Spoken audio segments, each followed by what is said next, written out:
영혼의 닷, 영혼의 닷이라는 제목으로 말씀 전하겠습니다.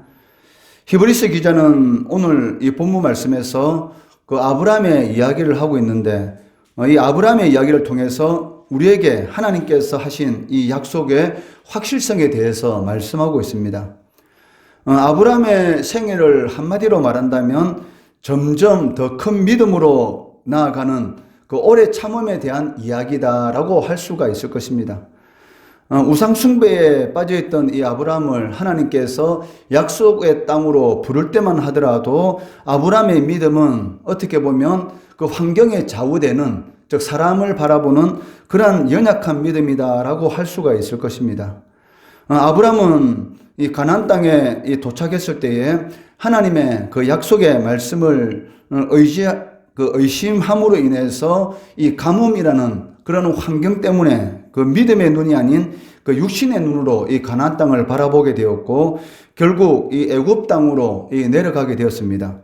그로 인해서 자신의 아내인 이 사라를 그 바로 왕에게 빼앗기는 그러한 이 수모를 이렇게 당하게 되었습니다.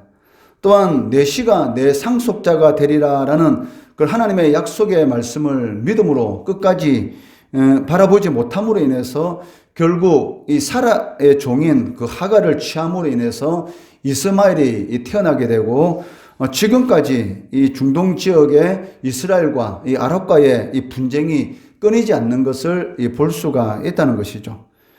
이처럼 아브라함의 이 믿음이라는 것은 처음에는 이 연약한, 어떻게 보면 이 사내의 대장부 되지 못한, 또 자신의 아내를 그 여동생이라고 이렇게 속이는 그런 일까지 있었던 것을 우리는 알 수가 있습니다. 이처럼 이 믿음이 연약했던 이 아브라함이 어떻게 그 믿음의 이 조상이 될 수가 있었습니까? 그 이유를 15절에서 말씀하는데, 그가 이같이 오래 참아 약속을 받았느니라 라고 말씀하고 있습니다. 그런데 아브라함이 이렇게 오래 참을 수 있었던,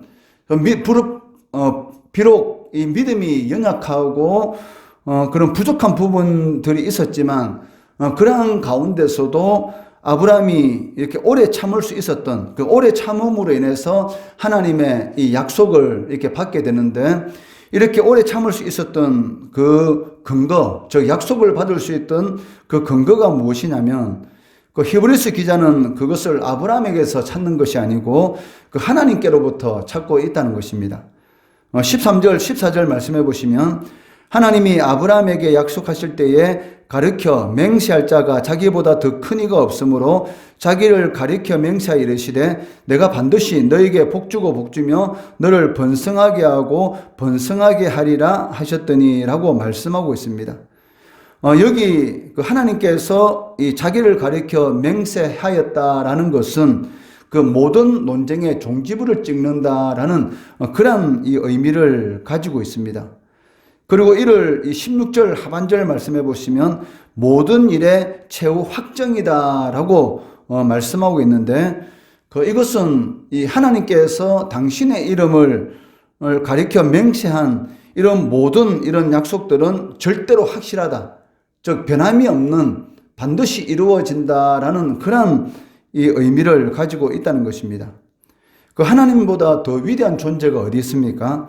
또 하나님 이름보다 더 높은 이름은 없습니다. 그렇기 때문에 하나님께서는 자신의 그 이름으로 이렇게 맹세하시는 것을 볼 수가 있다는 것이죠. 이러한 하나님의 맹세는 그 아브라함으로 하여금 하나님의 이런 확실한 그런 보증이 되기 때문에 오래 참음으로 인해서 하나님의 약속을 받게 되었다라고 말씀하고 있다는 것입니다. 이는 아브라함이 어떻게 보면 두 번 다시 하나님의 이 약속에 대한 그런 의심이라든지 이 불신앙에 빠지지 않도록 하기 위한 그 하나님의 배려다라고 할 수가 있다는 것이죠. 우리가 이 자녀를 이렇게 키우다 보면 그 아이들과 어떤 약속을 할 때가 있지 않습니까? 너가 성적 이 정도만 올라가면 아빠 이름을 걸고 너에게 반드시 약속할 테니까 네가 원하는 이 게임기를 사준다든지, 아니면 너가 정말로 갖고 싶어하는 그런 선물을 사줄 건데 그 아빠 이름으로 내가 맹세할게. 이게 무슨 말입니까? 반드시 그 약속은 내가 지키겠다라는 그런 의미를 가지고 있다는 것이죠. 그러면 자녀들은 그 아빠가 자신의 이름으로 명세했기 때문에 그 약속은 반드시 지킬 것이다라는 그런 이런 믿음, 즉 전혀 의심하지 않고 아빠와 한 약속, 또 자신이 그 어느 정도의 성적을 올리기 위한 그런 이런 목표를 가지고 열심히 이렇게 노력하는 것 또한 이렇게 볼 수가 있다는 것입니다. 그 이유는 그 이름, 즉 아빠라는 그 이름을 걸고 이 맹세했기 때문입니다. 마찬가지로 아브라함과 하나님께서 이 약속을 하시는데 분명히 내가 너에게 복을 주겠다, 너를 번성하게 하겠다라고 이 약속을 하실 때에 하나님보다 더 큰 이름이 없기 때문에 바로 하나님의 이름을 가리켜 이렇게 맹세함으로 인해서 아브라함이 두 번 다시 의심하지 않고 인내할 수 있도록 그 하나님의 약속을 바라볼 수 있도록 하나님께서 배려하시는 것을 이렇게 보게 된다는 것이죠. 이것은 아브라함에게만 해당되는 것이 아니고 우리들에게도 똑같이 해당됩니다. 하나님께서는 이 아브라함에게 하신 약속보다 더 확실한 약속을 우리에게 해주셨습니다. 그게 무엇입니까? 바로 이 성경 66권의 말씀인 것이죠. 이 기록된 이 말씀보다 더 확실한 것이 어디 있겠습니까? 말은 사실은 이 사람들이 이런 어떤 문서를 작성하지 않고 말만 하게 되면 언제든지 이렇게 그 약속에 대해서 지키지 않을 수도 있지 않습니까? 그렇지만 이 기록된 문서가 있다는 것은 확실한 이 보증이 되는 것이죠. 하나님께서 아브라함에 하신 그 약속보다 더 확실한 약속을 우리는 가지고 살아가고 있는데 그 확실한 약속이 보증이 되어 있는데도 불구하고 실질적으로는 이 의심하고 불신앙 때문에 하나님의 그 약속을 믿지 못하는 그런 일들이 우리들의 이 신앙생활 가운데 나타나는 것을 이렇게 보게 되는 것이죠. 이렇게 히브리서 기자가 아브라함의 오래 참음의 근거인 하나님의 확실한 약속에 대해서 말씀하는 그 이유가 무엇입니까? 바로 이 예수 그리스도를 믿음으로 인해서 현재 시련을 겪고 있는 그 히브리 그리스도인들에게 이 위로를 주기 위해서 어떠한 시련과 고통 가운데서도 하나님의 변치 않는 그런 약속의 말씀을 붙들고 믿음을 지키라라고 권면하기 위해서 바로 이 아브라함의 이 약속을 예를 들고 있다는 것입니다. 이것은 오늘날 이 시대를 살아가고 있는 우리 성도들에게도 마찬가지입니다. 하나님께서 아브라함에게 약속해 주신 것은 아브라함만을 위한 것이 아니라 오늘 이 시대를 살아가고 있는 우리 그리스도인들에게도 동일하게 적용된다라고 하는 것입니다. 17절, 18절 말씀해 보시면 하나님은 약속을 기업으로 받는 자들에게 그 뜻이 변하지 아니함을 충분히 나타내시려고 그 일을 맹세로 보정하셨나니 이는 하나님이 거짓말을 하실 수 없는 이 두 가지 변하지 못할 사실, 여기 이 두 가지 변하지 못할 사실이라는 것은 하나님의 약속 그리고 그 약속에 대한 하나님의 맹세를 의미하고 있습니다. 이 두 가지 변하지 못할 사실로 말미암아 앞에 있는 소망을 얻으려고 피난처를 찾은 우리에게 큰 안위를 받게 하려 하심이라. 즉 여기 우리라는 것은 당시 히브리 그리스도인들만을 의미하는 것이 아니라 그 이후에 예수를 믿는 모든 사람들을 의미하고 있다는 것입니다. 즉 하나님께서 우리들에게도 아브라함에게 하신 그 약속과 맹세를 똑같이 적용시키고 있다는 것입니다. 그러니까 아브라함에게 하신 약속보다 더 확실한 약속의 보증으로 우리들에게 주신 것이 있는데 그것은 물론 기록된 성경입니다. 그런데 그 이전에 또 어떤 사건이 있었습니까? 바로 하나님의 독생자이신 예수 그리스도를 십자가에 못 박는 사건. 그만큼 더 확실한 약속이 어디 있겠습니까? 사랑하는 아들을 주신 그 하나님께서 우리들에게 무엇을 주지 않겠느냐? 우리가 믿음이 없어서 실질적으로는 누리지 못하는 것이지 하나님의 약속에 대한 확실한 그 믿음만 가지고 있다면 우리의 삶 가운데 지금도 이 초자연적인 그러한 역사를 경험할 수가 있다는 것입니다. 이처럼 아주 오래전에 아브라함에게 주어진 그 약속과 맹세가 어떻게 이 시대를 살아가는 우리들에게 확신과 소망이 될 수 있는가? 그것은 하나님께서 아브라함에게 약속하실 때 하늘의 별처럼 수많은 자손들을 약속하셨습니다. 그것이 바로 그리스도 안에서 바로 우리 성도들이기 때문입니다. 이에 대해서 바울은 갈라디아서 3장 29절 말씀에서 너희가 그리스도의 것이면 곧 아브라함의 자손이요 약속대로 유업을 이을 자니라라고 이미 약속하고 계시다는 것이죠. 그리스도 안에 있는 자들은 바로 이미 아브라함과 함께 하나님으로부터 기업을 받을 자들이다라고 이렇게 분명히 약속하고 계시다는 것입니다. 그렇기 때문에 그리스도를 믿음으로 아브라함의 자손이 되었다는 것은 아브라함과 함께 하나님의 모든 복에 참여할 수 있는 그런 상속자가 되었다라는 것을 의미하고 있다는 것입니다. 아브라함이 복의 근원이 되었다면 우리 성도들도 복의 근원이 된다는 것이죠. 왜? 우리 한 사람 한 사람을 통해서 우리 가족이 복을 받는 것이고 우리 이웃이 복을 받는 것이고 이 나라 이 민족이 복을 받는다는 것입니다. 나 한 사람이 하나님 앞에 바로 섬으로 인해서 나를 통해서 많은 사람이 복을 받는 그런 하나님의 역사가 나타나게 된다는 것이죠. 이것이 바로 복의 근원이지 않습니까? 바로 우리 성도가 바로 복 자체다라고 하나님께서는 말씀하고 있다는 것입니다. 하나님은 우리가 확실한 구원의 소망을 갖기 원하시기 때문에 친히 구원에 대해서 약속하시고 맹세하셨던 것입니다. 그렇기 때문에 우리의 인생에 이 폭풍과 같은 또 요동치는 바다 물결 같은 그런 시련과 고통이 다가온다 할지라도 확실한 소망을 붙들 수가 있다는 것입니다.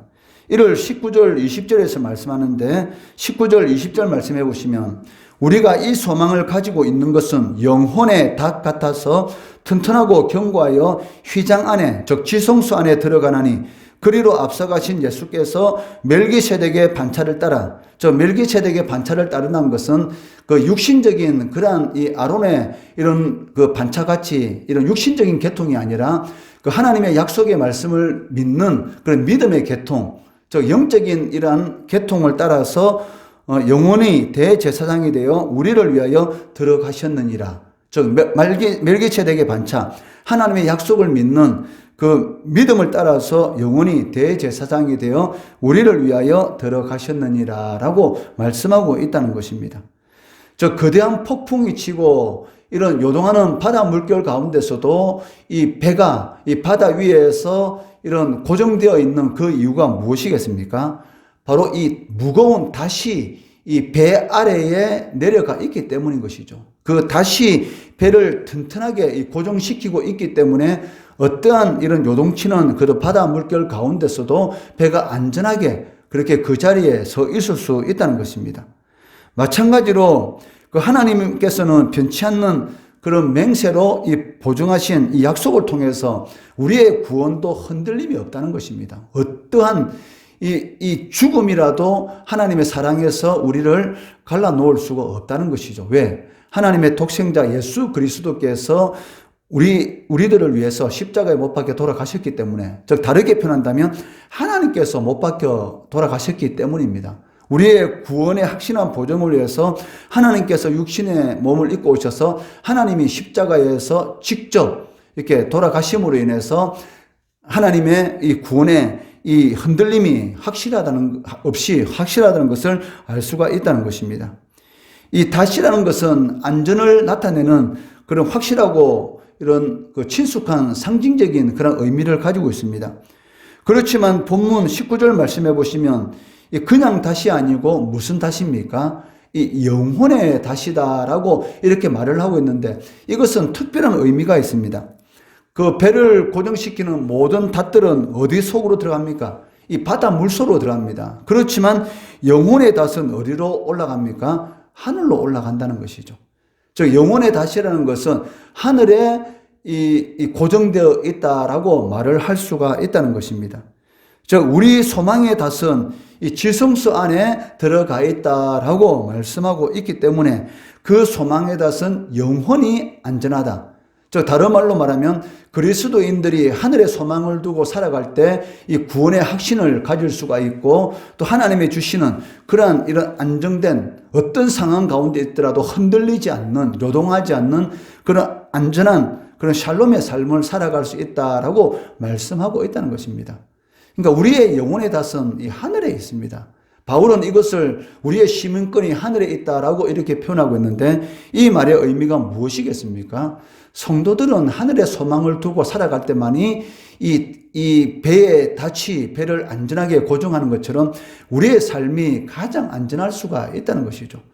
그런데 성도라는 이름을 가지고 있으면서 자꾸 이 세상에 이런 닷을 내리게 되면 어떻게 됩니까? 흔들릴 수밖에 없다는 것이죠. 성도는 이 영혼의 닷을 하늘에 이게 고정시켜야 됩니다. 그럴 때만이 가장 안전한 삶을 살아갈 수가 있다는 것입니다. 우리의 소망이 영원히 안전할 수 있는 것은 20절에서 말씀하고 있는데 예수께서 영원히 우리의 대제사장이 되시기 때문입니다. 예수님은 우리를 위하여 죽기 위해 이 땅에 오셨습니다. 그리고 하늘에 올라가신 것도 우리를 위한 것이죠. 예수님께서 제자들에게 뭐라고 말씀하셨습니까? 내가 너희를 떠나서 하늘로 올라가는 것은 이 초소를 예배하기 위한 것이다 라고 말씀하고 있습니다. 즉 우리 성도들의 영원한 구원을 위해서 예수님께서 우리의 영원한 대사장이 되시고 바로 지성소에 들어가셨다라고 말씀하고 있습니다. 우리의 소망의 닷을 하늘의 지성소에 두면 가장 안전하고 우리의 삶 가운데 이런 구원의 확신과 그런 평안의 은혜를 누리며 살아갈 수가 있다는 것입니다. 아브라함이 의심과 이 불신앙이라는 많은 그러한 이 원인에도 불구하고 이 오래 참고 믿음을 지킬 수 있었던 그 힘은 아브라함 자신에게 있는 것이 아니고 바로 하나님의 약속의 말씀에 있습니다. 마찬가지로 우리 성도들이 구원의 확신과 흔들리지 않는 그러한 이런 삶을 살아갈 수 있는 것, 즉 복된 삶을 살아갈 수 있는 것은 무엇입니까? 바로 하나님의 약속의 말씀을 믿고 우리의 영혼의 닷을 하늘에 두는 것이죠. 그럴 때만이 우리가 가장 안전한 이 복된 삶을 살아갈 수가 있다는 것입니다. 그렇기 때문에 비록 시련과 고통의 삶이 우리에게 온다 할지라도 끝까지 하나님의 말씀을 믿고 인내하면 반드시 하나님께서는 이 복되고 이 복된 그런 은혜를 베풀어 주신다는 것이죠. 이러한 우리의 영혼의 닷을 이 땅이 아니라 하늘에 두시고 또 하나님께 주시는 그런 이 영적인 이런 풍성한 이런 복을 누리시는 우리 성도들 되시기를 주의 이름으로 축원합니다.